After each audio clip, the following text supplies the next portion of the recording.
Bhuvi properties private limited వారి 7 hills future city ఇప్పుడు మన సాగర్ హైవేలో నమ్మకానికి అమ్మలాంటిది మన భూవి ప్రాపర్టీస్. నేనైతే నిజంగా చెప్తున్నా, మా ఇంట్లో నేను మా అమ్మకి సమాధానం చెప్పుకోలేకపోతున్నా. ఆ 50 రూపాయలు మేము ఫీల్డ్లోకి వెళ్ళి మేము చేయాలంటే 50 రూపాయలతో అవుతుందా? ఈ రోజుల్లో అయ్యే పనేనా? నేను ఏదో మండల ఆఫీస్లో పనిచేస్తున్నాను చెప్పేసి నా పెళ్లి సంబంధాలు కూడా వస్తున్నాయి. అంటే నీకు ఏమని చెప్పాలి వాళ్ళకు? నాకు ఇంత జీతం వస్తుంది, నాకు ఇట్లా ఈ రకంగా వస్తుందని చెప్పుకోగలుగుతానా? అంటే రైతులకు న్యాయం చేసే విధంగానే ముందుకు పోతున్నాం తప్ప ఎవరి నుండి కూడా అమౌంట్ ఆశించింది లేదు. ఎవరు కూడా ఇప్పటి వరకు ₹1 ఇచ్చింది లేదు మాకు. మీరు మాకేం చేసింది లేదు. మళ్ళీ మా దగ్గర నుంచి 5,000 కట్టించుకున్నారు, 10,000 కట్టించుకున్నాం ట్రైనింగ్కి. సంవత్సరం వేస్ట్ అయింది. సాఫ్ట్వేర్ ఉద్యోగం చేశాను నేను, దాన్ని ఆఫ్ చేసుకొని ట్రైనింగ్. పెట్రోల్ పోయాలంటే అంత ఉన్నది, లంచ్ బాక్స్ తీసుకుపోవాలి. ఇవన్నీ కూడా మాకు ఆర్థిక భారంగా ఉన్నాయి కాబట్టి 30,000 మాకు ఇవ్వమని చెప్పి మేము గవర్నమెంట్కు చాలాసార్లు విన్నవించుకున్నాం. ఇటువంటి సర్వేయర్లకు మినిమం డిప్లొమా కావచ్చు, బీటెక్ ఎంటెక్ చేసిన వాళ్ళు కూడా ఉన్నారు. గత ప్రభుత్వంలో కూడా పూర్తి స్థాయిలో ఉన్నటువంటి నిరుద్యోగులే గత ప్రభుత్వాన్ని గద్దెదించిన ప్రభుత్వం ఉంది. ఇప్పుడు ప్రస్తుతం రేవంత్ రెడ్డిని ఏరుకోరు తెచ్చుకున్నటువంటి మీరు సర్వేయర్లకు అన్యాయం జరుగుతుందని చెప్పేసి కూడా ధర్నా చౌక్ దగ్గర రావడం జరిగింది. అంటే ప్రధానంగా మీరు సర్వేయర్లకు న్యాయం జరగాలంటే వేతనం విషయం కావచ్చు, ఒక ఎకరానికి సర్వే చేస్తే మీరు కోరుకున్నటువంటి బడ్జెట్ కావచ్చు, ఎంత పెట్టారు మీ డిమాండ్లలో ప్రధానంగా? అయితే ఇది గతంలో ఉన్న ప్రభుత్వం లైసెన్స్డ్ సర్వేయర్ వ్యవస్థను తీసుకురాలేదు. ఇప్పుడు ఈ ప్రభుత్వం వచ్చిన తర్వాత ధరణి పోర్టల్ తీసేసి భూభారతి అనేది తీసుకొచ్చింది. ఆ భూభారతిలో ఉన్న సమస్యలను పరిష్కరించాలంటే ప్రస్తుతం మండలంలో ఉన్న డిప్యూటీ సర్వేయర్లు కానీ సర్వేయర్ల సంఖ్య సరిపోవడం లేదు. వాళ్ళకు తోడుగా లైసెన్స్డ్ సర్వే వ్యవస్థను తీసుకొస్తాము అని చెప్పి ఒక 10,000 పోస్టులు జియో గైడ్లైన్స్ ద్వారా రిలీజ్ చేశారు. 10,000ల్లో 6,500 మందిని వాళ్ళు పెట్టిన ఎగ్జామ్స్లలో నెగ్గిన తర్వాత 70% ఎబోవ్ ఉన్న వాళ్ళకు మాత్రమే ఈ లైసెన్స్డ్ శిల్పకళా వేదికలో ముఖ్యమంత్రి గారు ఇచ్చారు, గౌరవ ముఖ్యమంత్రి ప్రజెంట్ రేవంత్ రెడ్డి గారు ఇచ్చారు. ఆ ఇచ్చిన తర్వాత ఏమైందంటే మండలాలు కేటాయించారు. మండలం కేటాయించి భూభారతి వ్యవస్థలో వాళ్ళు గైడ్లైన్స్లో ఏమి ఇచ్చారు అంటే ఈ భూభారతి వ్యవస్థలో లైసెన్స్డ్గా పనిచేసినప్పటికీ మోర్ దెన్ 30,000 కంటే ఎక్కువ ఇన్కమ్ వస్తుంది అనే ఒకే ఒక వార్డ్ చూసుకొని గైడ్లైన్స్ పూర్తిగా చదివిన తర్వాతనే ఈ లైసెన్స్డ్ సర్వేయర్ వ్యవస్థకు రావడం జరిగింది. ముఖ్యంగా ఏంటంటే చాలామంది నిరుద్యోగత ఇంట్లో వీళ్ళు పెట్టిన ఎలిజిబిలిటీ ఏంటంటే బీటెక్ సివిల్ ఇంజనీరింగ్ కానీ, డిప్లొమా సివిల్ ఇంజనీరింగ్ కానీ, లేకపోతే ఎంపీసీలో 60% మార్కులు ఉన్న వాళ్ళు ఎలిజిబిలిటీ అని పెట్టారు. ఇప్పుడు మోర్ దెన్ 30,000 అనుకుంటే అది ఎంతనైనా కావచ్చు. హైదరాబాద్లో ఉండి వేరే దగ్గర ఉండి ఈ జీతానికి చేసుకునే బదులు 50,000కు 60,000కు అదే సొంత మండలంలో మోర్ దెన్ 30,000 అంటున్నారు కాబట్టి విలేజ్లో ఉన్నట్లుంటుంది. తర్వాత ఇది రైతుల సమస్య కాబట్టి భూమి గురించి తెలిసినట్లుంటుంది. రెవెన్యూ డిపార్ట్మెంట్ వెన్నుముక కాబట్టి గవర్నమెంట్కి. దాంతో మేము కూడా ప్రజలకు కానీ లేకుంటే లబ్ధిదారులకు కానీ ఎవరికైతే రిజిస్ట్రేషన్ చేసుకున్నారో వాళ్ళకు మా అంత సాయం చేస్తాము. మేము చదువుకున్న చదువుకు లైసెన్స్డ్ సర్వేయర్ అనేది కూడా సర్వేయర్ కూడా ఇంజనీరింగ్ చేసిన డిపార్ట్మెంట్కే వస్తుంది కాబట్టి అదే ఉద్దేశంతో మేము వీళ్ళకి వచ్చినాం తప్ప ఈయనేమో పొడుస్తాడు చేస్తాడు అనేది మేము రాలేదు. తీరా వీడికి వచ్చిన తర్వాత వాళ్ళకే ఏం దోచలేదు, వాళ్ళే ఒక గైడ్ లైన్ ఇచ్చారు. దాని తర్వాత అది కాదు, ఎకరం కొలిస్తే 1,000 రూపాయలు, 2 ఎకరాల పైన అయితే 2,000, 5 ఎకరాల పైన ఉంటే 5,500 ఇట్లా ఇస్తామని చెప్పారు. 10 ఎకరాలు ఉంటే 500 పెరుగుతారని వాళ్ళే తర్వాత మా సర్టిఫికేట్ వెనుక ఇచ్చారు. ఇదంతా పూర్తిగా ఆ భూమి సునీల్ అనే వ్యక్తి రూపుదించిన పరంగానే తప్ప ఈ గవర్నమెంట్కి దీనిపైన భూభారతి పైన ఎట్లాంటి అవగాహన లేదు. అవగాహన లేకుండా వాళ్ళు జీవోలు ఇచ్చుకుంటూ మా జీవితాలతో వీళ్ళు ఆడుకుంటూ ఉన్నారు. ఈ ట్రైనింగ్ సెంటర్లో ఈ ట్రైనింగ్కి కానీ తర్వాత ఈ అప్రెంటిస్షిప్ చేయడానికి కానీ మేము ఉన్న ఉద్యోగాలు వదులుకొని మేము బయటకు వచ్చినాం. దానివల్ల ఆర్థిక భారం అవుతూ ఉన్నది. పేరెంట్స్ని కానీ మ్యారేజ్లు అయిన తర్వాత ఇంట్లో కుటుంబ భారం కానీ చాలా అవుతూ ఉంది.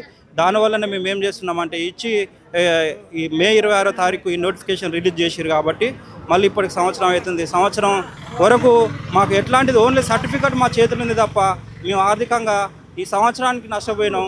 మాకు కనీస గౌరవ వేతనం 30,000 మాకు ఇవ్వాలని మేము గవర్నమెంట్కి విన్నవించుకుంటున్నాం.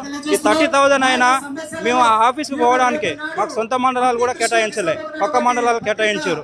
అది డిస్ట్రిక్ట్ కలెక్టర్ ప్రొసీడింగ్లో ఉంది. సొంత మండలం అయితే ఎట్లాగో పోతాం, వేరే మండలానికి వేసారు. ఈ రోజుల్లో బండి ఇప్పుడు పెట్రోల్ చూసుకుంటే 112, 113 రూపాయలు ఉన్నది. లీటర్ పెట్రోల్ పోయాలంటే అంత ఉన్నది, లంచ్ బాక్స్ తీసుకుపోవాలి. ఇవన్నీ కూడా మాకు ఆర్థిక భారంగా ఉన్నాయి కాబట్టి 30,000 మాకు ఇవ్వమని చెప్పి మేము గవర్నమెంట్కు చాలాసార్లు విన్నవించుకున్నాం.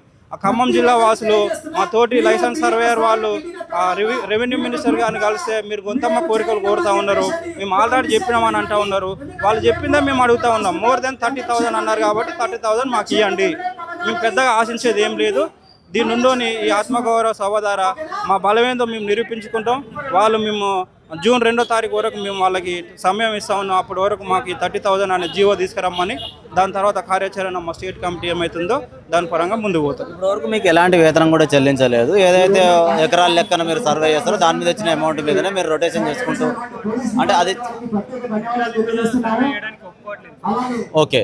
అంటే వాళ్ళు ఏం చేస్తున్నారు అంటే ఎకరానికి వదిలిపెట్టేసి ఈ పైలట్ ప్రాజెక్ట్ కింద రీసర్వే చేస్తూ ఉన్నారు. అసలు నక్షా లేని గ్రామాలు ఉన్నాయి, వాటిని ఫైండ్ అవుట్ చేసిరు వాళ్ళ రెవెన్యూ డిపార్ట్మెంట్లో.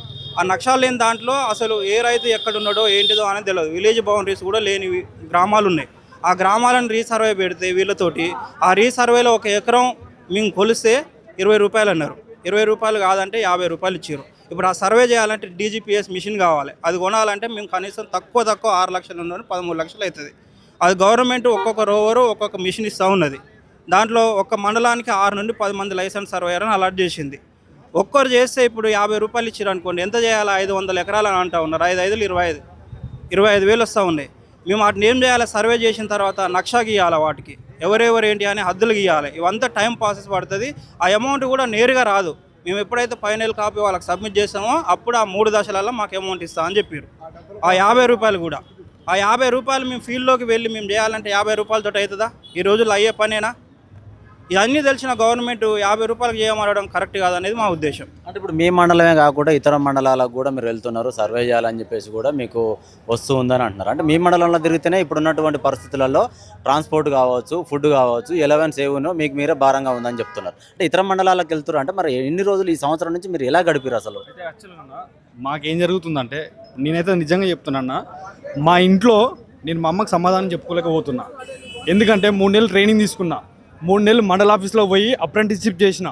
మండల ఆఫీస్కి పోతే మా అమ్మ ఏమనుకుంటుందంటే, నా కొడుకు MRO ఆఫీస్కి పోతుండు, వాడు ఏదో ఉద్యోగం చేస్తుండు, ఆమెకు తెలియదు వాడు ఏదో ఉద్యోగం చేస్తుండు, ఏదో సంపాదించుకొస్తుండు అని చెప్పేసి ఆమె బాధపడుతుంది. ఏదైనా నువ్వు చేసిన సంపాదన ఏదైనా నన్ను అడిగితే నేను ఏం సమాధానం కూడా చెప్పలేకపోతున్నా.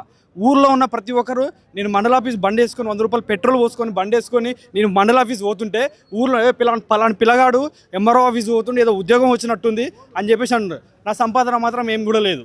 కనీసం రోజుకు 100 రూపాయలు పెట్టుకొని పెట్రోల్ పెట్టుకొని ప్రతి ఒక్క మండలానికి వచ్చి నాకు అలకేట్ చేసిన మండలం ఏదైతే ఉందో అలకేట్ చేసిన మండలానికి పోయి అక్కడ పోయి నేను పోతున్నాను. అక్కడ మా కూర్చుంటాను కూడా సీట్లు కూడా లేవు కనీసం. మళ్ళీ ఏ రకంగా కూడా పట్టించుకుంటలేరు. నేను ఏ రకమైన సమాధానం చెప్పాలండి? మా అమ్మకి ఏమైనా చెప్పాలి, విలేజ్ వాళ్ళకి ఏమైనా చెప్పాలి? వాళ్ళ దృష్టికి నేను ఏ రకంగా అనిపిస్తా? అరే పలానా పిల్లగాడికి అక్కడికి పోయిండు, మండల ఆఫీస్లో పని చేస్తుండు, వాడికి ఏదైనా నాకు సంబంధాలు కూడా వస్తున్నాయి అన్న, పెళ్లి సంబంధాలు కూడా వస్తున్నాయి అన్న. నాకు నేను ఏదో మండల ఆఫీస్లో పనిచేస్తున్నాను చెప్పేసి నా పెళ్లి సంబంధాలు కూడా వస్తున్నాయి. అటు నీకు ఏమని చెప్పాలి వాళ్ళకు? నాకు ఇంత జీతం వస్తుంది, నాకు ఇట్లా ఈ రకంగా వస్తుందని చెప్పుకోగలుగుతానా? 50 రూపాయలు ఇస్తామంటారు. ఏం సరిపోతుందన్న మాకు? అది కూడా ఇప్పటివరకు ఏం కూడా లేదు. ఇట్లా చేస్తారని చెప్పేసి మేము ల్యాప్టాప్లు కొనుక్కున్నాము, కొంతమంది పైసలు ఉన్న వాళ్ళు మిషన్లు కొనుక్కొని ప్రైవేట్గా చేసుకుంటున్నారు. మాకు ఏం ఉన్న వాళ్ళకి ఏ రకమైన చెప్పాలని ఎట్లా చెప్పాలి అనుకుంది. జనరల్గా రెవెన్యూ డిపార్ట్మెంట్ అంటేనే ప్రభుత్వం నుంచి వచ్చే వేతనాలు కాకుండా కూడా వాళ్ళకు ప్రైవేటీకరణ, అంటే ప్రైవేట్గా వాళ్ళు ఎక్కువ ఇన్కమ్ అనే సోర్స్ ఎక్కువ ఉంటుంది అని చెప్పేసి కూడా ఎక్కడైనా సరే ప్రజల మధ్యలో ఇదే అవగాహన అనేది ఉంటుంది కామన్గా. అంటే ఏ ప్రభుత్వ అధికారి అయినా సరే, ఎనీ డిపార్ట్మెంట్, అంటే ఒక రెవెన్యూ డిపార్ట్మెంట్కి సంబంధించిన సర్వేయర్లు అన్నప్పుడు మీకు వచ్చే వేతనం కాకుండా మీకు సైడ్ ఇన్కమే ఎక్కువ ఉంటుంది అనేది కూడా ఒకటి ఉంటుంది కదా. దీని గురించి మీరు ప్రజలకైనా సరే ఇలాంటి అపోహ ఉన్న వాళ్ళకి ఏం చెప్తారు అసలు? అంటే పూర్తిగా అవాస్తవం అని చెప్తూ ఉంటాము. ఎందుకంటే మేము గవర్నమెంట్ సర్వేలో ఉన్నప్పుడు ఏమో జరిగితే జరగవచ్చు, అది తెలియని విషయం. అది మా దగ్గరికి వచ్చేసరికి మేము నియమ నిబంధనలతోటే ఉన్నాము. ఆల్రెడీ మాకు లైసెన్స్ ఇచ్చేటప్పుడే వాళ్ళు మాకు అందులో ఇన్స్ట్రక్షన్స్ ఏమి ఇచ్చారంటే, ఒకవేళ మీ పైన ఫ్రాడ్ అని తెలిస్తే మిగతా వచ్చే TSPSC ఎగ్జామ్లో కూడా మిమ్మల్ని బ్లాక్ లిస్ట్లో పెడతాము, కాబట్టి జాగ్రత్తగా ఉండాలని ఇన్స్ట్రక్షన్స్ ఆడ ఇచ్చారు. దాని పరంగా మేము ఏం చేస్తున్నామంటే రైతులకు న్యాయం చేసే విధంగానే ముందుకు పోతున్నాం తప్ప ఎవరు నుండి కూడా అమౌంట్ ఆశించింది లేదు, ఎవరు కూడా ఇప్పటి వరకు ₹1 ఇచ్చింది లేదు. మాకు డిపార్ట్మెంట్లో చేస్తున్నాం అనే పేరే తప్ప ఇప్పటి వరకు అయితే మేము ఎట్లాంటి కార్యక్రమాలకు పాల్పడలేదని చెప్తా ఉన్నాం. ఇంకో విషయం ఏంటంటే, మేము మా సూర్యాపేట జిల్లా నూతనకల్లో అప్రెంటిస్షిప్లో భాగంగా 2000 ఎకరాలు కొలిచాం. అదేంటి సీలింగ్ భూములను కొలిచాక మరి అప్రెంటిస్షిప్ చేసినప్పుడు మినిమం స్టైఫండ్ ఇవ్వాలి కదా. 2000 ఎకరాలు కొలిచినప్పుడు రూపాయి ఇవ్వలేదు. పెట్రోల్ డబ్బులు మావే, భోజనాలు మావే, అప్పుడప్పుడు వాళ్ళు భోజనాలు పెట్టేది. సో ఆ లెక్కన చూసినా మేము ప్రభుత్వానికి మేము మేలు చేసిన వాళ్ళమైనాం.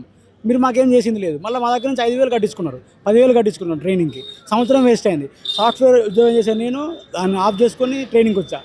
2 పిల్లలు ఉన్నారు. ఎలా సాగుతుంది? ఇప్పటికైనా మీరు కళ్ళు తెరిచి మాకు DA తోటి HRA తో పాటు వేతనం చెల్లిస్తే చాలా బాగుంటుంది. అండ్ మేము ఇంకోటి ఏంటంటే మేము లేబర్స్ కాదు, ఓకే, స్కిల్ లేబర్స్ కూడా కాదు. మేము బీటెక్ ఎంటెక్ చేసిన వాళ్ళం, డిప్లొమా చేసిన వాళ్ళం, వీఆర్ స్కిల్ ప్రొఫెషనల్స్. మేము ఆల్రెడీ ప్రొఫెషనల్స్, కాకపోతే ట్రైనింగ్ ఇవ్వడం వల్ల మేము స్కిల్ అయ్యాం. సో వీఆర్ స్కిల్ ప్రొఫెషనల్స్, మేము లేబర్స్ కాదు, అటకట మీద తిరిగే వాళ్ళం కాదు. Thank you very much.